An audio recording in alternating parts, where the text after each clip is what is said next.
ഹരേ കൃഷ്ണ, സകലം രാധാകൃഷ്ണാർപ്പണമസ്തു. രാധേ രാധേ. ഇന്ന് നമ്മൾ മനസ്സിലാക്കാൻ പോകുന്നത് ഗുരുവായൂർ ഏകാദശിയെക്കുറിച്ചാണ്, അഥവാ ഹരിബോധിനി ഹരി ഉത്ഥാന ഏകാദശിയെക്കുറിച്ച്. ഹേ അർജുന, ഗീതയുടെ അന്തസത്ത ഗ്രഹിച്ച് ജീവിക്കുന്നത് പോലെ ഒരു വൈഷ്ണവന് ധർമ്മമോ ഏകാദശിക്ക് സദൃശമായിട്ടൊരു സനാതന വ്രതമില്ല. ഏകാദശി വ്രതങ്ങളിൽ ഏറ്റവും പ്രധാനപ്പെട്ടതാണ് ഹരിബോധിനി എന്നറിയപ്പെടുന്ന ഉത്ഥാന ഏകാദശി. ഭഗവാൻ നാരായണൻ ഉറക്കത്തിൽ നിന്ന് ഉണർന്നെഴുന്നേൽക്കുന്ന ഉത്ഥാന ഏകാദശി സുദിനത്തിൽ വ്രതമനുഷ്ഠിച്ചാൽ മേരുതുല്യമായ പാപങ്ങൾ പോലും നശിക്കുമെന്ന് സ്കന്ദപുരാണം പറയുന്നു. ഹരിബോധിനി ഏകാദശി ഗുരുവായൂർ ഏകാദശി എന്ന പേരിലും പ്രസിദ്ധമാണ്. സാക്ഷാൽ വൈകുണ്ഠനാഥനായ മഹാവിഷ്ണു അന്നേ ദിവസം ഗുരുവായൂരിലേക്ക് എഴുന്നള്ളുമെന്നാണ് വിശ്വാസം. ആഷാഢ മാസത്തിലെ, അതായത് കർക്കിടകത്തിലെ ശൈന ഏകാദശി നാളിൽ പാരാഴിയിൽ അനന്തന്റെ മേൽ പള്ളിക്കൊള്ളുന്ന മഹാവിഷ്ണു കാർത്തിക മാസത്തിലെ വെളുത്തപക്ഷ ഏകാദശിക്കാണ് ഉയർന്നെഴുന്നേൽക്കുന്നത്. അങ്ങനെയുള്ള പുണ്യദിനത്തിലാണ് ഗുരുവായൂർ ഏകാദശിയായി കാണപ്പെടുന്നതും. ദശ ഏകാദശിയുടെ അന്ത്യത്തിൽ, ദ്വാദശി നാളിൽ മഹാവിഷ്ണുവിനെ ഉണർത്തുവാനുള്ള പ്രാർത്ഥന ഇപ്രകാരമാണ്: ഉത്തിഷ്ഠ ഉത്തിഷ്ഠ ഗോവിന്ദ, ഉത്തിഷ്ഠ ഗരുഡധ്വജ, ഉത്തിഷ്ഠ കമലാകാന്ത, ത്രൈലഗ്യം മംഗളം കുരുഹ. ഈ പ്രാവശ്യത്തെ ഏകാദശി 2 ദിവസങ്ങളിലായിട്ടാണ് ഉള്ളത്. നവംബർ 2-നും ഉണ്ട്, നവംബർ 1-നുമാണ്. അതായത് നമ്മൾ ദ്വാദശി ചേർന്നിട്ട് എടുക്കാൻ ആഗ്രഹിക്കുന്നവർക്ക് അങ്ങനെയാവാം. 1-ാം തീയതി എടുക്കാൻ ആഗ്രഹിക്കുന്നവരുടെ പാരണ ബ്രേക്കിംഗ് ടൈം നവംബർ 2, 2025 9:11 AM മുതൽ 7:31 വരെയാണ് തുടങ്ങിയിട്ട് പിറ്റേ ദിവസമാണ് ബ്രേക്ക് ചെയ്യേണ്ടത്. അതായത് നവംബർ 2-നാണ് പാരണ ബ്രേക്കിംഗ് ടൈം. 2025 നവംബർ 1:20 മുതൽ 3:41 PM വരെയാണ്. ഹരിവാസര സമയം തുടങ്ങുന്നത് 12 മുതൽക്കായിരിക്കും. ബ്രേക്കിൻ്റെ സമയം ശ്രദ്ധിക്കുമ്പോൾ 1:20 മുതൽ 3:41 PM വരെയാണ്. അതേസമയത്ത് 2-ാം തീയതി എടുക്കുന്ന ആൾക്കാർ, അതായത് വൈഷ്ണവരും അതേപോലെ ജീവൻ മുക്തനാകാൻ ആഗ്രഹിക്കുന്നവർ, മോക്ഷാർത്ഥികൾ, ഇവരെല്ലാവരും ഈ ദിവസമാണ് ദ്വാദശി ചേർന്ന് വരുന്ന ഏകാദശിയാണ് എടുക്കാറ്. അതിൻ്റെ സമയം 3-ാം തീയതി നവംബർ 3, 2025 സമയം 6:11 മുതൽ 8:38 AM വരെയാണ്. ദ്വാദശി അന്നേ ദിവസം സൂര്യ ഹരിവാസര സമയമായിട്ട് ആ സമയം കണക്കാവുന്നതാണ്. ഈ ഏകാദശി പോലെ പാപഹരവും പാവനവുമായിട്ട് മറ്റൊരു ഏകാദശി ഇല്ല. പ്രസിദ്ധമായ ഹരിബോധിനി ഏകാദശി ഗുരുവായൂർ ക്ഷേത്രത്തിൽ ഒരു മഹോത്സവമായിട്ടാണ് ആഘോഷിച്ചു വരുന്നത്. ഏകാദശിക്ക് ഏറെ മുമ്പ് തന്നെ ഗുരുവായൂർ ഉത്സവ ലഹരിയിൽ ആറാടുന്നു. വൃശ്ചികം 1 മുതൽക്ക് തന്നെ ക്ഷേത്രത്തിൽ ആധ്യാത്മിക പ്രഭാഷണങ്ങളും നാരായണീയ മഹോത്സവവും അതേപോലെ ചെമ്പൈ സംഗീതോത്സവവും ഒക്കെ ഇതിൻ്റെ ഭാഗമാണ്. ഗുരുവായൂർ ഏകാദശി ദിവസം ദേവസ്വം വകയായിട്ടാണ് ഉദയാസ്തമന പൂജ നടത്തുന്നത്. ഉഷശിവേലിക്ക് ശേഷം 15 പൂജകളും 12 പൂജയ്ക്ക് ശേഷം ഒരു നവാഭിഷേകവും അധികമായി ഉണ്ടാകും. ഏകാദശി ദിവസം രാവിലെ 9 മണിയുടെ ക്ഷേത്രത്തിലെ തെക്കേ ഗോപുരത്തിങ്കിൽ നിന്ന് 3 ആനകളുടെയും പഞ്ചവാദ്യങ്ങളുടെയും അകമ്പടിയോടെ ഒരു എഴുന്നള്ളത്ത് കഴിഞ്ഞ് ഭഗവാന്റെ തിടമ്പ് ഇറക്കി വെച്ച ശേഷം കോലം മാത്രം എടുത്തുകൊണ്ടായിരിക്കും ഈ എഴുന്നള്ളത്തുണ്ടാവുക. അഷ്ടമി, നവമി, ദശമി, ഏകാദശി എന്നീ ദിവസങ്ങളിൽ ക്ഷേത്രത്തിൽ സ്വർണ്ണക്കോലത്തിലായിരിക്കും ഭഗവാനെ എഴുന്നള്ളിക്കുന്നത്. ഇന്നേ ദിവസം ഉച്ചപൂജ വൈകുന്നേരം 4 മണി വരെ നീണ്ടു നിൽക്കും. രാത്രി 10 മണിക്ക് ശേഷം ഏകാദശി വിളക്ക് എഴുന്നള്ളിക്കുന്ന ചടങ്ങുണ്ട്. വിശേഷവാദ്യങ്ങളോട് കൂടിയ ഏകാദശി വിളക്ക് അതിവിശേഷമാണ്. അത് 3 മണി വരെ നീണ്ടു നിൽക്കും. ആയതിനാൽ സാധാരണ നടത്തി വരാനുള്ള തൃപ്പുക പതിവില്ല.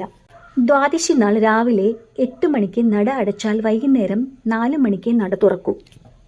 ഗുരുവായൂർ ഏകാദശിയുടെ മഹത്വത്തെ പ്രകീർത്തിക്കുന്ന പല ഐതിഹ്യങ്ങളുണ്ട്. ഇതിൽ ഏറ്റവും പ്രധാനപ്പെട്ടത് ഗോവർദ്ധനോദ്ധാരണത്തിൻ്റെ കഥയാണ്. അതേ തുടർന്ന് ഇന്ദ്രൻ്റെ ഗർവിനെ ശമിപ്പിച്ചതുമാണ്. ഇത് കണ്ട് പശ്ചാത്താപവിവശനായ ഇന്ദ്രൻ കാമധേനുവുമൊത്ത് ഭഗവത് സന്നിധിയിലെത്തി ക്ഷമാപണം നടത്തി നമസ്കരിച്ചു. ഈ അവസരത്തിൽ കാമധേനു പാൽ ചുരുത്തി ഗോവിന്ദനെ പാലാഭിഷേകം ചെയ്തു സന്തോഷിപ്പിച്ചു. ഇത് കണ്ട് ഐരാവതവും ഗംഗാതീർത്ഥം കൊണ്ടുവന്ന് ശ്രീകൃഷ്ണനെ അഭിഷേകം ചെയ്തു സന്തോഷിപ്പിച്ചു. കാമധേനുവും ഐരാവതവും ഭഗവാനെ അഭിഷേകം ചെയ്തത് ഈ പുണ്യദിനത്തിലാണെന്ന് പറയുന്നു. ഇതിൻ്റെ ഓർമ്മയ്ക്കായി ഇന്നും ഗുരുവായൂരിൽ ഭഗവാന്റെ അഭിഷേകം കാണാൻ ദേവേന്ദ്രൻ ഗുരുവായൂരിൽ എത്തിച്ചേരുമെന്നാണ് വിശ്വാസം. ധർമ്മക്ഷേത്രമായ കുരുക്ഷേത്രയിൽ വെച്ച് തളർന്ന പാർത്ഥന് യുദ്ധോത്സാഹമുണർത്തിയതും ഭഗവത്ഗീത ഉപദേശിച്ചതും ഈ നാളിലാണെന്ന് പറയപ്പെടുന്നു. അതുകാരണം ഈ പുണ്യദിനത്തെ ഗീതാ ജയന്തിയായും ആഘോഷിച്ചു വരുന്നു. ഇതിൻ്റെ ഓർമ്മയ്ക്കായിട്ടാണ് ഗുരുവായൂർ ക്ഷേത്രത്തിൽ നിന്ന് ഏകാദശി ദിനത്തിൽ പാർത്ഥസാരഥി ക്ഷേത്രത്തിലേക്ക് എഴുന്നള്ളത്ത് നടത്തുന്നത്. ഗുരുവായൂർ ക്ഷേത്രത്തിൻ്റെ പ്രതിഷ്ഠ നടത്തിയതും ഏകാദശി നാളിലാണെന്ന് പറയപ്പെടുന്നു. കൂടാതെ മേൽപ്പത്തൂർ ഭട്ടതിരി തൻ്റെ പ്രസിദ്ധമായ നാരായണീയ ഗ്രന്ഥം ഭഗവത് സന്നിധിയിൽ സമർപ്പിച്ചതും ഈ ഏകാദശിക്കാണ്. ശങ്കരാചാര്യർ തൻ്റെ തെറ്റു ക്ഷമിക്കണമെന്ന് അപേക്ഷിച്ച് ശയനപ്രദക്ഷിണം നടത്തിയെന്നും ഇതാണ് ഗുരുവായൂർ ക്ഷേത്രത്തിലെ ആദ്യത്തെ ശയനപ്രദക്ഷിണമെന്നും പറയപ്പെടുന്നു. ഇതിനുശേഷം ശയനപ്രദക്ഷിണം ഗുരുവായൂർ ക്ഷേത്രത്തിലെ ഒരു പ്രധാന വഴിപാടായി മാറി. പ്രത്യേകിച്ചും ഏകാദശി നാളിൽ ഗുരുവായൂരപ്പൻ്റെ ആജ്ഞപ്രകാരം ശങ്കരാചാര്യരാണ് ഗുരുവായൂർ ക്ഷേത്രത്തിലെ പൂജ, ഉത്സവം തുടങ്ങിയവയുടെ ചടങ്ങുകൾ ചിട്ടപ്പെടുത്തിയതെന്നും പറയുന്നു. യാതൊരു ലോപം കൂടാതെ ഇന്നും ഈ ചടങ്ങുകളൊക്കെ തുടർന്നു വരുന്നു. ഗുരുവായൂരപ്പൻ്റെ ആനകളിൽ ഏറ്റവും ശ്രേഷ്ഠനായിരുന്ന ഗുരുവായൂർ കേശവൻ സ്വർഗപ്രാപ്തി നേടിയതും ഈ ദിനത്തിലാണ്. ഗുരുവായൂർ കേശവൻ്റെ ഓർമ്മയ്ക്കായി ദശമി ദിവസം ദേവസ്വത്തിലെ ആനകളെല്ലാം പങ്കെടുപ്പിച്ചുകൊണ്ട് ഒരു ഗജയാത്രയും കേശവൻ്റെ പ്രതിമയിൽ ഹാരാർപ്പണവും നടത്തി വരാറുണ്ട്. ഈ ഒരു ഏകാദശി നാളിലാണ് ചെമ്പയ്ക്ക് കോഴിക്കോട് സാമൂതിരി കോവിലകത്ത് സംഗീത കച്ചേരിയിൽ നിർബന്ധമായി പങ്കെടുക്കേണ്ടി വന്നതും ഏകാദശി ദിവസം കച്ചേരിക്ക് പാടാനൊരുങ്ങിയ ചെമ്പയ്ക്ക് ശബ്ദം നിൽക്കുകയും ഒരു വാക്ക് പോലും ഉരിയാടാൻ അദ്ദേഹത്തിന് കഴിഞ്ഞില്ല. സംഗതി ബോധ്യമായ ചെമ്പെ ആ സദസ്സിൽ വെച്ചു തന്നെ പ്രാർത്ഥിച്ചു, ഭഗവാനെ, ഗുരുവായൂരപ്പ, എൻ്റെ തെറ്റ് ക്ഷമിക്കണേ, മേലിൽ ഇങ്ങനെ ഒരു അപരാധം ഞാൻ ചെയ്യില്ല. അദ്ദേഹം ഉടൻ തന്നെ ഗുരുവായൂർ അമ്പലത്തിലെത്തി കണ്ടമിടറി പാടി, കരുണ ചെയ്യുവാൻ എന്ത് താമസം കൃഷ്ണ. ഭാഗവതരുടെ രോദനം ഭഗവാൻ കേട്ടതും അദ്ദേഹത്തിൻ്റെ ശബ്ദം തിരിച്ചു കിട്ടിയെന്ന് മാത്രമല്ല കൂടുതൽ ഗംഭീരമാവുകയും ചെയ്തു. പിന്നീട് ഒരിക്കലും അദ്ദേഹം ഏകാദശിക്ക് ഗുരുവായൂരിലെ സംഗീത കച്ചേരി മുടക്കം വരുത്തിയിട്ടില്ല.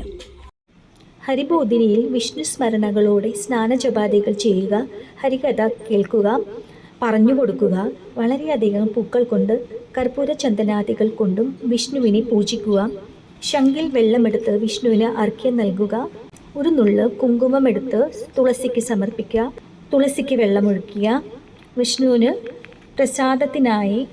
വിഷ്ണു പ്രസാദത്തിനായി ഗുരുവിന് അന്നവസ്ത്രാദികൾ നൽകുന്നത് ഉത്തമമായി കരുതുന്നു. അപ്പോൾ ഗുരുവില്ലെങ്കിൽ നമ്മളെ ആരാണോ മോക്ഷത്തിലേക്ക് നയിക്കുന്നത്, നല്ല കാര്യങ്ങൾ പറഞ്ഞു തരുന്നവരെ ഗുരുവായി സങ്കല്പിക്കാവുന്നതുമാണ്.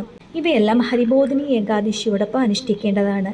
ഇങ്ങനെ ഏകാദശി വ്രതം അനുഷ്ഠിക്കുന്നവരുടെ സർവ്വപാപങ്ങളും തീർന്ന് പരമസായുജ്യം ലഭിക്കുമെന്ന് പത്മപുരാണത്തിൽ വ്യക്തമാക്കുന്നു. ഇന്നേ ദിവസം തുളസി മാതാവിന് ജലമർപ്പിക്കുന്നതും പ്രദക്ഷിണം ചെയ്യേണ്ടതുമാകുന്നു. ദ്വാദശി ദിവസം ഗുരുവിന് ദ്വാദശി പണം നൽകുന്നതും വളരെ ഉത്തമമായി കാണുന്നു. സാധിക്കുന്നവർ ഗുരുവിന് അന്നവസ്ത്രാദികൾ നൽകി പൂജിക്കേണ്ടതാണ്. കാരണം ഉദ്ധാന ഏകാദശിയിൽ ഗുരുവിൻ്റെ മഹിമ വളരെയധികം പറയുന്നുണ്ട്. കൂടാതെ കദംബ പുഷ്പങ്ങളോ തുളസി ഇല കൊണ്ടോ പൂജിക്കുന്നത് വളരെ ശ്രേഷ്ഠമായി കരുതി പോരുന്നു. ഇങ്ങനെ വ്രതമനുഷ്ഠിക്കാൻ സാധിച്ചാൽ സർവ്വപാപങ്ങളും തീർന്ന് പരമസായുജ്യം ലഭിക്കുമെന്ന് പത്മപുരാണം വ്യക്തമാക്കുന്നു.